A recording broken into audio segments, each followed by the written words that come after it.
Hello students, আজকে আমি GNM ANM এর স্টুডেন্ট যারা 2022 এর ক্যান্ডিডেট ছিলে, তো তাদের জন্য দেখো ভিডিওটা আপলোড করছি। তোমাদের 2022 এর কাউন্সিলিং প্রসেস কি হবে, কি ডকুমেন্টস লাগবে, এই সব কিছু কিন্তু নোটিশ এসে গেছে। তো সেটা চলো আজকে তোমাদের সঙ্গে ডিসকাস করে দিই। তো প্রথমেই দেখো, আমি এই ওয়েবসাইট অফিসিয়াল ওয়েবসাইটেই তোমরা এই কি বলা যায় পিডিএফটা পেয়ে যাবে, সেখান থেকে দেখতে পারো। কিন্তু অনেকের এটা পড়েও কিছু ডাউটস থাকে, তো সেই জন্য আমি বিষয়গুলোকে একটু ডিসকাস করে দিচ্ছি। প্রথমেই দেখো রুলস অ্যান্ড গাইডলাইন্স আসছে। তো প্রথমেই বলেছে যে তোমাকে অবশ্যই এটা অনলাইন বেসিসে হবে, সেটা তোমাকে বলা আছে। কোন বোর্ড আমরা জানি এগুলো এই এক্সামের কন্ডাক্ট করছে, সেই বিষয়গুলো প্রথমে বলা।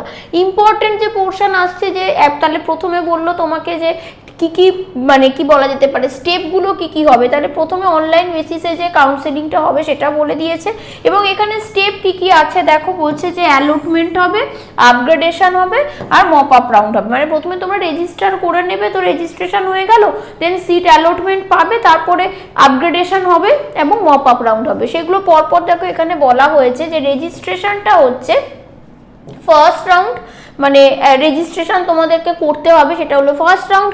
রেজিস্ট্রেশনের জন্য দেখো 500 রুপিস তোমাদের দিতে হবে। হলো, এবার বলছে কি না, রেজিস্ট্রেশন তো 500 রুপিস দিতে হবে, ফার্স্ট রাউন্ড বোঝা গেল, কিন্তু রেজিস্ট্রেশনে করতেটা হবে কি সেইটা দেখো এরপর এই পোর্শনে রেজিস্ট্রেশন পোর্শন যেটা আছে নাম্বার 2 যে পার্টটা দিয়েছে সেখানে দেখো ডিসকাস করা। বলছে কি না, ক্যান্ডিডেটকে কি প্রোভাইড করতে হবে না, নেসেসারি পার্সোনাল ডিটেলসগুলো দিতে হবে, মানে তার নাম, ফাদার্স নেম, প্যারেন্টস নেম আর কি, তার অ্যাড্রেস, এইগুলো দিতে হবে, তার একাডেমিক ডিটেলস দিতে হবে, ব্যাঙ্ক অ্যাকাউন্ট ডিটেলস দিতে হবে, কারণ অনেক সময় রিফান্ডের ব্যাপার থাকে, তো তাই জন্য ব্যাঙ্ক অ্যাকাউন্ট ডিটেলস তোমায় দিয়ে রাখতে হবে। দেন বলছে candidate must provide his or her application number, roll number, মানে এএনএম জিএনএম এক্সাম দেওয়ার সময় তোমরা একটা রোল নাম্বার পেয়েছো, অ্যাপ্লিকেশন নাম্বার পেয়েছো, তো সেগুলো তোমাকে দিতে হবে। দেন বলছে পাসিং স্ট্যাটাস, তুমি কি পাস আউট হয়েছো, full marks and obtain marks in class 12, মানে ক্লাস 12 তুমি পাস আউট বা তুমি অ্যাপিয়ারিং স্টুডেন্ট হবে, তো সেক্ষেত্রে তোমাকে সেটার মার্কসটা যদি দিতে হবে যদি পাস আউট হও। দেন বলছে passing status full marks and obtained marks in English in class 12, আলাদা করে ইংলিশে তুমি কত মার্কস পেয়েছো সেটা দিতে হবে। দেন বলছে যে যদি পাসিং কোয়ালিফাইং এক্সামিনেশনটা এএনএম হয়, মানে তুমি যদি এএনএম পাস করে থাকো দেন সেখানে তুমি কত মার্কস পেয়েছো সেটা বলতে হবে। যদি এএনএম পাস আউটই হয় তাহলে তোমার নার্সিংয়ের নিশ্চয়ই রেজিস্ট্রেশন থাকবে, তার নাম্বার দিতে হবে। এবং যদি এএনএম পাস করে যদি কোথাও এমপ্লয়মেন্ট হও, মানে তুমি যদি কোথাও এমপ্লয়ি হও, তো সেটা কোথাকার এমপ্লয়ি কি সেটা মেনশন করতে হবে। যদি ওয়েস্ট বেঙ্গল গভর্নমেন্টের এমপ্লয়ি হও তাহলে তোমার কিন্তু এক্সপিরিয়েন্স কোনখান থেকে কতটা আছে টিল 18/1/2022 পর্যন্ত সেটাও তোমাকে কিন্তু ওখানে শো করতে হবে। এটা গেল। দেন বলছে যে candidates must be very cautious at the time of providing various information during registration, মানে রেজিস্ট্রেশনের সময় তুমি যে ইনফরমেশনগুলো দেবে সেগুলো যেন ঠিক হয়, সেটা কিন্তু তোমাকে মাথায় রাখতে হবে অবশ্যই। কোনো কিছু যেন ভুল না হয়, রং ইনপুট যেন না হয়, তাহলে কিন্তু সেটার এফেক্ট তুমি যখন ডকুমেন্ট ভেরিফিকেশনে যাবে ঠিকঠাক হবে না, তোমার মানে কি বলবো ক্যান্সেল হয়ে যেতে পারে। এবার আসছে চয়েস ফিলিং, যেটা মোস্ট ইম্পর্টেন্ট পার্ট। এইখানটাতেই স্টুডেন্টদের বিভিন্ন ডাউট হয় যে আমি কলেজ চয়েস করব কিভাবে, কোন র্যাঙ্ক পেয়েছি যার জন্য আমি কি কলেজ পেতে পারি, কিভাবে অ্যারেঞ্জ করব, এইগুলো নিয়েই দেখো স্টুডেন্টসদের মেনলি ডাউটস থাকে।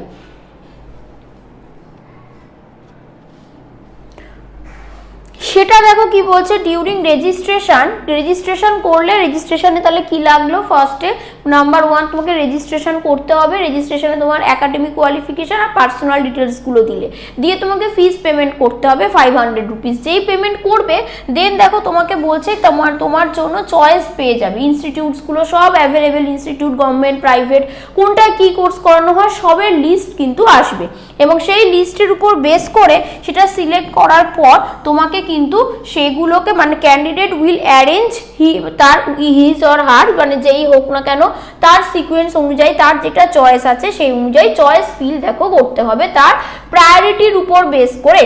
হলো, এবার এইগুলো তাহলে পেলে তোমাকে অবশ্যই মানে দেখো বলছে যে যখন তুমি চয়েস ফিলিং করবে খুবই তোমাকে ওটার উপর মানে কি বলবো এমফেসাইজ করতে হবে তোমাকে মনে রাখতে হবে যে অল ম্যাক্সিমাম বা সব পসিবল মানে সিকোয়েন্স তুমি দিতে পারো, কিন্তু তোমাকে মাথায় রাখতে হবে সেটার উপরেই কিন্তু বেস করে তোমার আপগ্রেডেশন বলো, তোমার চয়েস ফিলিংটাই কিন্তু মেন, তুমি কোন কলেজ পাবে। তাই সেটাকে কিন্তু খুব একটা ইম্পর্টেন্ট স্টেপ, ভালোভাবে সেটা পারফর্ম করবে। তো সেইটা করে ফেলার পর একটা প্রিশিডিউলড ডেট থাকবে, সেই ডেটে তোমার চয়েস লক অটোমেটিক হয়ে যাবে। তুমি চয়েস নিজে লক করতে পারো, তার অপশান থাকবে, আর তা না হলেও তুমি লাস্ট ডেট সেখানে চয়েস লকিংয়ের যে লাস্ট ডেট, সেই ডেটে তোমার অ্যারেঞ্জমেন্ট তুমি যেভাবে কলেজগুলোকে চয়েস করে রাখবে সেটাই অটোমেটিক চয়েস লক হয়ে যাবে। ক্লিয়ার? এরপরে দেখো বলছে, তার মানে কি হলো না, ফার্স্ট রাউন্ড অফ কাউন্সিলিং মানে রেজিস্ট্রেশন প্রসেস এবং চয়েস ফিলিং প্রসেস সেটা রেডি। তাহলে এবার ফার্স্ট রাউন্ডের যে কাউন্সিলিং হয়েছে সেই অ্যালটমেন্টের ডেট তোমার চলে আসবে, প্রিশিডিউল ডেট। সেই ডেটে তুমি দেখবে যে তোমার ফার্স্ট রাউন্ড অফ কাউন্সিলিংয়ের রেজাল্টে তুমি যে চয়েসগুলো করেছিলে কলেজের, সেই কলেজগুলোর মধ্যে কোন কলেজটা তোমার হয়েছে, বা আদৌ তুমি ফার্স্ট রাউন্ডে কোনো কলেজ পেয়েছো কিনা, না কোনো কলেজ ফার্স্ট রাউন্ডের জন্য হলো না, সেগুলো তুমি ওই প্রিশিডিউল যে ডেট দেওয়া আছে সেই ডেটে তুমি পেয়ে যাবে তোমার সিট অ্যালোটেড কিছু ফার্স্ট রাউন্ডে হয়েছে কিনা। বোঝা যাচ্ছে? তাহলে কি বলছে, allotment is given based on the inputs provided by the candidate if at any stage it is found on scrutiny by any concerned authority that the applicant is not eligible for the allotment, তখন কিন্তু allotment বাদ যেতে পারে। তুমি যেগুলো fill up করেছো সেটার উপর বেস করে যদি দেখা যায় যে তুমি এলিজিবল হচ্ছ না। দেন বলছে candidates will log in to check their allotment, ক্যান্ডিডেটকে লগ ইন করতে হবে তার অ্যালটমেন্ট দেখবার জন্য। এবার যদি দেখা যায় যে ক্যান্ডিডেট তো ফার্স্ট রাউন্ডে কোনো একটা সিট পেয়েছে, সেটা কলেজ, সেটা গভর্নমেন্ট হোক প্রাইভেট হোক যাই হোক, তুমি যদি সেখানে সিট অ্যাকসেপ্ট করতে চাও তাহলে সিট অ্যাকসেপ্টেন্স ফিস তোমাকে 1000 টাকা দিতে হবে। হলো অনলাইনেই দেবে। যদি এটা না দাও তার মানে বোঝা যাচ্ছে তুমি সিট অ্যালটমেন্ট নিলে না। তো তখন বলছে দেখো যে কারেন্ট অ্যালটমেন্টটা তো ক্যান্সেল হবে এবং সে will not be considered for seat allotment in any further round. এটা ভালো করে মনে রাখবে, এটা নিট জেনপাস বলো এএনএম জিএনএম বলো সবার জন্যই এটা রুল, যে তুমি যখন ফার্স্ট রাউন্ড অফ কাউন্সিলিংয়ে কোনো একটা সিট অ্যালোটেড তোমার জন্য হয়েছে, তখন তুমি সেটাতে ভর্তি হবে কি না, না তুমি সেকেন্ড রাউন্ডে আপগ্রেডেশন করবে, না মপ আপ রাউন্ড পর্যন্ত তোমার কলেজ পেতে চাও তাই বসে থাকো যে আমি লাস্ট পর্যন্ত দেখবো আরও বেটার কলেজ আমার চাই, তো সেগুলো তুমি দেখতেই পারো, কিন্তু তোমাকে সিট অ্যাকসেপ্টেন্স ফিসটা কিন্তু তখন দিয়ে রাখতে হবে। যদি না দাও তাহলে তুমি কিন্তু ফার্দার রাউন্ডগুলোর জন্য আর কনসিডারেবল হবে না। বোঝা গেছে? তাহলে ফার্স্ট রাউন্ডে তুমি যেখানে যা সিট পাচ্ছ, সে কিছু সিট না পেলে অটোমেটিক আপগ্রেডেশন হবে, কিন্তু কোনো সিট যদি কেউ পাও সেখানে তোমাকে সিট অ্যাকসেপ্টেন্স ফিসটা দিয়ে রাখতে হবে ফার্দার রাউন্ড অফ কাউন্সিলিংয়ে যাওয়ার জন্য। ক্লিয়ার হলো? দেন দেখো বলছে after paying the seat acceptance fees, তুমি যেই সিট অ্যাকসেপ্টেন্স ফিসটা জমা দেবে তখন তুমি পাবে কি না ইউনিক অ্যালটমেন্ট আইডি। অনেকে জিজ্ঞেস করছো ম্যাম ইউনিক অ্যালটমেন্ট আইডিটা কি? জেনপাসের স্টুডেন্ট, জিএনএম এর স্টুডেন্ট অনেকে, সেটা এখন তোমাদের কাছে নেই, পাবে ফার্স্ট রাউন্ড অফ কাউন্সিলিং হওয়ার পর, মানে যখন চলছে তুমি ফার্স্ট রাউন্ড অফ কাউন্সিলিংয়ে একটা ক্লাস মানে একটা কি বলা যায় সিট পেয়েছো, সেটা সিট অ্যাকসেপ্টেন্স ফিসটা তুমি জমা দিয়েছো, তখন তোমার একটা নাম্বার আসবে তোমার মোবাইলে, যেটা রেজিস্টার্ড নাম্বার তোমার আছে যেটা দিয়ে ফর্ম ফিল আপ করেছিলে, সেই নাম্বারে তোমার একটা আইডি আসবে, সেটাকে বলবো আমরা ইউনিক অ্যালটমেন্ট আইডি, যেটা অ্যাডমিশনের সময় কিন্তু লাগবে। ক্লিয়ার হলো? তো সেইটাই দেখো এখানে বললো।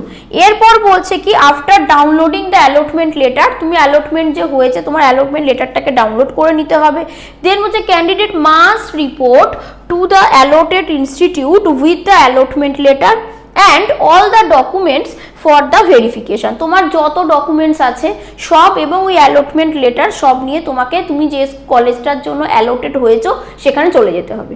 গিয়ে বলছে and all the others documents, তো বললাম verification, if the candidate fails to report for the document verification the current allotment will be cancelled and he or she will not be considered for seat allotment any further round. দুটো পয়েন্টকে খুব ভালো করে সব স্টুডেন্টরা মনে রাখো, যে আমি ফার্স্ট রাউন্ড অফ কাউন্সিলিংয়ে একটা কলেজ পেয়েছি, সেই কলেজটা আমার পছন্দ হয়নি, আমি ভর্তি হব না, আমার পরের দিকে লাস্টের দিকে চয়েসের একটা কলেজ, কিন্তু অ্যালটমেন্ট যখন হয়েছে আমাকে সিট অ্যাকসেপ্ট করতেই হবে 1000 টাকা দিয়ে, এবং তারপর একটা ইউনিক অ্যালটমেন্ট আইডি তোমার আসবে, কোথায় আসবে না তোমার মোবাইলে আসবে। দেন তুমি কি করবে না, দেন তুমি যাবে হচ্ছে মানে সেই সব রিপোর্টগুলো নিয়ে, সব রেজাল্ট নিয়ে, অ্যালটমেন্ট যে কি বলা যায় তুমি পেয়েছো সেটার একটা পিডিএফ মানে ডাউনলোড করে সব কিছু নিয়ে যে কলেজটা পেয়েছো সেখানে গিয়ে রিপোর্ট করতে হবে। তা না হলে ফার্দার কাউন্সিলিংয়ে তোমাকে চান্স দেওয়া হবে না। এবার তুমি যদি ওটাতে স্যাটিসফাই থাকো ওই কলেজটার জন্য, তো তাহলে তুমি ওই কলেজটা অ্যাডমিশন নিয়ে ফিরে আসবে। আদারওয়াইজ তুমি শুধুমাত্র ওখানে ডকুমেন্ট ভেরিফিকেশন করে বাড়ি চলে আসবে, দিয়ে আপগ্রেডেশন করবে। বোঝা গেছে? সেটাই দেখো এখানে তোমাকে বলছে যে ডকুমেন্ট ভেরিফিকেশন তোমাকে করতে হবে, এবং সেখানে বলছে allotment is given based on the input provided by the candidates. তো তাই জন্য তোমাকে অবশ্যই ডকুমেন্টের ভেরিফিকেশন করতে হবে। পার্সোনালি মানে মা বাবাকে পাঠিয়ে দিলাম আমি গেলাম না সেরকমও নয়, তোমাকে নিজেকে ক্যান্ডিডেটকে যেতে হবে, সেই সব অ্যালটমেন্ট লেটার, একাডেমিক সব ডকুমেন্ট সব কিছু নিয়ে গিয়ে তোমাকে ভেরিফিকেশন করিয়ে আসতে হবে। ক্লিয়ার হলো? দেন দেখো সেখানে গিয়ে সব কোভিড প্রোটোকলস অবশ্যই তোমাকে মেনটেন করতে হবে। এবং কি কি ডকুমেন্টস লাগবে দেখো এখানে বলেছে যে in original and self attested copy of each, মানে তোমাকে অরিজিনাল কপিও নিয়ে যেতে হবে এবং তার সঙ্গে তুমি সবগুলো জেরক্স করে সেলফ অ্যাটাস্টেড করেও কিন্তু নিয়ে যাবে। কি কি বলেছে দেখো, অল ক্যান্ডিডেটস বলে লেখা, মানে 1 থেকে 4 আমাদের সবাইকে নিয়ে যেতে হবে। কি কি না, প্রভিশনাল সিট অ্যালটমেন্ট লেটার যেটা তুমি ডাউনলোড করেছো, দেন তোমার র্যাঙ্ক কার্ড নিয়ে যেতে হবে, ক্লাস 10-এর অ্যাডমিট কার্ড, বার্থ সার্টিফিকেট, এসব 12-এর মার্কশিট, এই সব কিছু নিয়ে যেতে হবে। দেন বলছে permanent resident of West Bengal in gram panchayat, যারা গ্রাম পঞ্চায়েতে আছে তার residential certificate as per appendix 1 of the information bulletin আমি ডিসকাস করে দেব, তো সেটা নিয়ে যেতে হবে। Permanent resident of West Bengal but not in gram panchayat, তারা কি নিয়ে যাবে সেটাও দেখো বলা আছে। দেন বলছে এসসি এসটি ওবিসি যদি হয় তাদের তো আলাদা করে এটা লাগছে না, তো তাদেরকে কি করতে হবে না দেখো এখানে বলা হয়েছে ওবিসি সার্টিফিকেট নিয়ে যেতে হবে। কিন্তু ওবিসি, এসসি এসটি ওবিসি যে হও না কেন, ওবিসিদের কিন্তু এ বা বি যে কোনটা, ওবিসি এ না ওবিসি বি সেটা যেন মেনশন করা থাকে। ইডব্লিউএস হলে তার সার্টিফিকেট লাগবে। দেন বলছে female candidates belonging to orphanage and inmates, আচ্ছা ডিস্ট্রিবিউটস যেগুলো রয়েছে ধরো, যেগুলো ধরো সোশ্যাল ওয়েলফেয়ার ডিপার্টমেন্টস এইসবের মধ্যে যারা রয়েছে, অরফানেজে রয়েছে, তো তাদের সেখানকার সার্টিফিকেট নিয়ে যেতে হবে। দেন বলছে কি যে লেডি সিভিল ডিফেন্স ভলেন্টিয়ার্স যদি কেউ হও তো তাদের ক্ষেত্রে সেটার সার্টিফিকেট নিয়ে যেতে হবে। এএনএম এর পাস আউট যদি কোনো ক্যান্ডিডেট হও তাহলে তার সেখানকার মার্কশিট নিয়ে যেতে হবে। এএনএম পাস্ট ক্যান্ডিডেটের নার্সিং রেজিস্ট্রেশন সার্টিফিকেট নিয়ে যেতে হবে। এএনএম পাস্ট ক্যান্ডিডেটদের এমপ্লয়েড যারা ওয়েস্ট বেঙ্গল স্টেট গভর্নমেন্টে আছো তাদের কিন্তু এক্সপিরিয়েন্স সার্টিফিকেট নিয়ে যেতে হবে। আর সব ক্যান্ডিডেটসদের জন্য কিন্তু ওই ইউনিক অ্যালটমেন্ট আইডি, যেটা তুমি অবশ্যই ওই 1000 টাকা দিয়ে যেই মানে অ্যালটমেন্টটাকে অ্যাকসেপ্ট করেছিলে সেই আইডিটা যেটা এসেছিল সেটা তোমার মোবাইলেই এসেছে, সেটা নোট ডাউন করে তোমাকে নিয়ে যেতে হবে, সঙ্গে রাখতে হবে। মোট কথা এই হলো। আর কি করতে হবে না, ফাইনাল স্টেজ অফ অ্যাডমিশনের সময় all candidates must carry mobile phone, SIM জানোই তোমরা যে সেই সময় তোমাকে যা কিছু তুমি যে অ্যাডমিশন নিয়ে নিলে, অ্যাডমিশন প্রসিডিউর যে কমপ্লিট হয়েছে সেটার মেসেজ কিন্তু তোমার মোবাইলে আসবে, তাই মোবাইল সঙ্গে রাখবে, সিম কার্ড যেন অ্যাক্টিভেট থাকে সেগুলো মাথায় রাখবে। বোঝা গেছে? তাহলে ডকুমেন্ট ভেরিফিকেশন এই যে ব্যাপারগুলো, তো সেখানে দেখো এখানে এই জিনিসগুলো যেগুলো আমি তোকে আপগ্রেডেশনটা আমি পরের ভিডিওতে বলবো, একসঙ্গে সবটা বললে তোমাদের গুলিয়ে যাবে।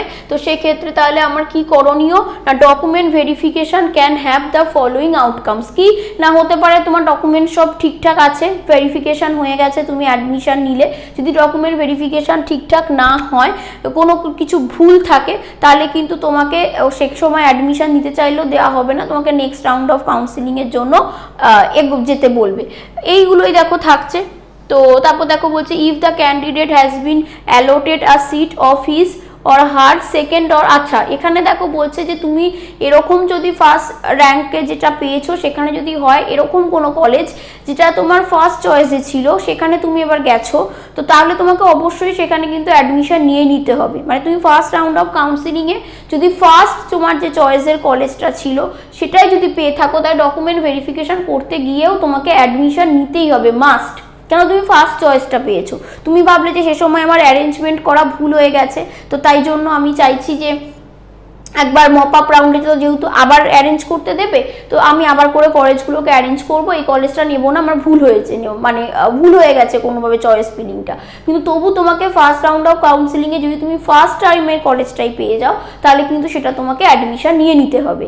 এবার তুমি মপ আপ রাউন্ডে আবার করে চয়েস ফিলিং করতে পারো, এবং অবশ্যই সেক্ষেত্রে কিন্তু মানে ফিজের যে ডিফারেন্স থাকবে বা সেম ফিজ যদি হয় সেটা অ্যাডজাস্ট হয়ে যাবে, এই একটা বিষয়। আর যদি সেটা তোমার সেকেন্ড থার্ড মানে ফোর্থ মানে ফার্স্ট চয়েস নয় এরকম যে কলেজগুলো আছে সেখানে যদি তুমি অ্যালোটেড হও তাহলে তোমার অ্যাডমিশন নেওয়াটা মাস্ট নয়, কিন্তু তোমাকে কলেজে গিয়ে ডকুমেন্ট ভেরিফিকেশন করে এসে তোমাকে আপগ্রেডেশনের জন্য অ্যাপ্লাই করতে হবে। ব্যাস ক্লিয়ার। তাহলে এইটুকু গেল তোমার first round of counselling, from registration to first round of counselling কী কী স্টেপসগুলো তুমি পাচ্ছ, কী কী ডকুমেন্টস লাগছে সব দেখো এখানে কিন্তু মেনশন করা আছে, সব ক্যান্ডিডেটের জন্য কি লাগবে সেটাও বলা আছে, এবং যারা SC ST OBC আছো তাদের কি কি লাগছে বলা আছে, যাদের কোয়ালিফিকেশন আছে কি মানে হয়তো ANM পাস আউট তারা জব করছে, তাহলে জব কত ইয়ার করছে তার সার্টিফিকেট লাগবে, যদি ওয়েস্ট বেঙ্গল গভর্নমেন্টের এমপ্লয়ি হয় তাহলে সেটাই আর কি কত বছরের এক্সপিরিয়েন্স আছে সেটা লাগবে, সে পাস আউট হলে সে ANM কি স্কোর করেছিল সেগুলো লাগবে, কোনো ফিমেল অরফ্যান যদি হয় তাহলে অরফ্যানেজ থেকে তার সার্টিফিকেট আনতে হবে, EWS ক্যাটাগরি হলে EWS এর সার্টিফিকেট লাগবে, এই সব কিছু কিন্তু ডকুমেন্টস আমাকে রেডি করতে হবে, এবং এই ডকুমেন্টসগুলো রেজিস্ট্রেশনের সময় লাগবে না, ফার্স্ট রাউন্ড অফ কাউন্সিলিং শুরু যখন করছো তখন লাগবে না, তুমি যখন সিট অ্যালটমেন্ট যে ডেটটা পাবে সেই ডেটের মধ্যে এই ডকুমেন্টসগুলো তোমাকে রেডি করে নিতে হবে। তুমি কেননা তুমি ফার্স্ট রাউন্ড অফ কাউন্সিলিংয়ের রেজাল্ট বেরোনোর পর যদি তুমি ফার্স্ট রাউন্ডেই কোনো একটা কলেজ পেয়ে যাও বা সেকেন্ড রাউন্ডে হোক যখনই তুমি কোনো কলেজ পাবে তোমাকে ডকুমেন্ট ভেরিফিকেশান করতে ফিজিক্যালি ওই কলেজে যেতে হবে, এবং তখনই এই ডকুমেন্টসগুলো লাগবে, এক্ষুনি অনলাইনে সাবমিট করার জন্য লাগবে না। ক্লিয়ার? আশা করি বিষয়টা বুঝতে পেরেছো। এখন তোমাদের ফার্স্ট কাজ হলো যে রেজিস্ট্রেশন প্রসেস স্টার্ট হলে তোমাকে রেজিস্ট্রেশন করতে হবে, চয়েস ফিলিং করতে হবে, তাই জন্য কলেজগুলোকে সিলেক্ট করা যে কোন কলেজগুলো তোমার জন্য বেটার, কোনগুলো তুমি চাইছো, প্রাইভেটে চাইছো না গভর্নমেন্টে চাইছো, কোন কোর্স করতে চাইছো, সেখানে তোমার ধরো সেই কোর্সগুলো কোথায় কোথায় অ্যাভেলেবেল এইগুলোকে একটু স্টাডি করা, তো সেটা দেখতে থাকো, সিট ম্যাট্রিক্সও তোমরা পেয়ে যাবে। সবাইকে all the best, thank you.